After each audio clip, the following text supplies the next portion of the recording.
কি হয়েছে অন্নপূর্ণাতে? পাবেন, আস্তে আস্তে পাবেন, যারা যোগ্য পাবেন।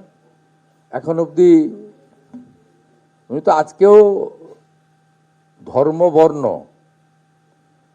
টর্ণ নয়, ধর্ম মানে কি ইঙ্গিত করেছেন এর আগে বলেছিলেন, আমি আছি বলে আছো, নইলে একটা কমিউনিটি 1 সেকেন্ডে শেষ করে দিবে। ইঙ্গিত তো পরিষ্কার। এখন অবধি ট্রান্সফার হয়ে গেছে টাকা 1,45,64,472 জনের অ্যাকাউন্টে। এর মধ্যে মুসলিম বেনিফিশিয়ারি আছে 19,20,00,000 19.2। যারা যোগ্য তারা হিন্দু কি মুসলিম কি বিজেপি কি তৃণমূল কি পেয়েছেন। উনি পারবেন নাকি দেখাতে সব করে?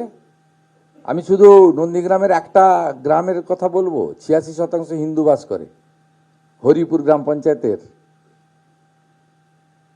2 জন হিন্দুকে দিয়েছিলেন আবাসের বাড়ি। উনি নাকি বলছিলেন যে বিজেপি তো সবাইকে দিবে বলেছিল। তা যোগ্য অযোগ্য তো সব কিছুতেই থাকে। উনি তাহলে 25 থেকে 60 করেছিলেন কেন? ওনার যদি সকলকে দেওয়ার ইচ্ছা ছিল তা উনি তো বলতেন সব মহিলারাই পাবে। উনি নিয়ম করেননি, 25 থেকে 60 করে যাননি উনি। এটাও তো একটা নিয়ম, ক্রাইটেরিয়া। অন্যগুলো ছেড়েই দিলাম। ফেসবুকেই থাকুন আপনি বিকালবেলা, আপনাকে রাস্তায় বেরোতে হবে না। রাস্তায় আপনি যাতে না বেরোতে পারেন তার ব্যবস্থাও আমি করব। আপনি বারুইপুর নিয়ে খেলতে গেছিলেন, গোল খেয়ে বাড়ি এসেছেন। আপনি হালিশহর নিয়ে চেষ্টা করেছিলেন, সেখানেও ডবল গোল খেয়ে বাড়ি এসেছেন। যত কথা কম বলুন, বিশ্রাম করুন, অনেক বয়স হয়েছে। আজকে আমরা নোটিফিকেশন করে দিয়েছি আমাদের যে আপনার ওয়েস্ট বেঙ্গল পাবলিক অর্ডার,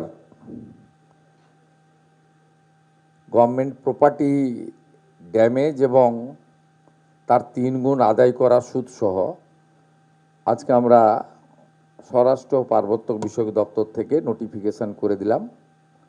এরপর থেকে সরকারি সম্পত্তি ভাঙচুর,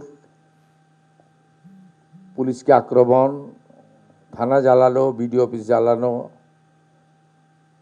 কদিন আগে করিমপুরে গিয়ে ইলেকট্রিক অফিসে লাইন কেটেছিল, সেখানেও অ্যারেস্ট করেছি এবং ক্ষতিপূরণ আদায় করব।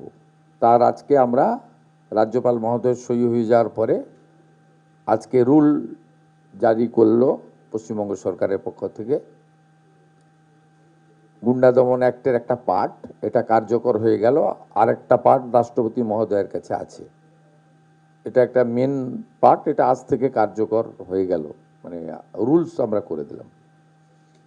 এবিপি আনন্দ, এগিয়ে থাকে, এগিয়ে রাখে।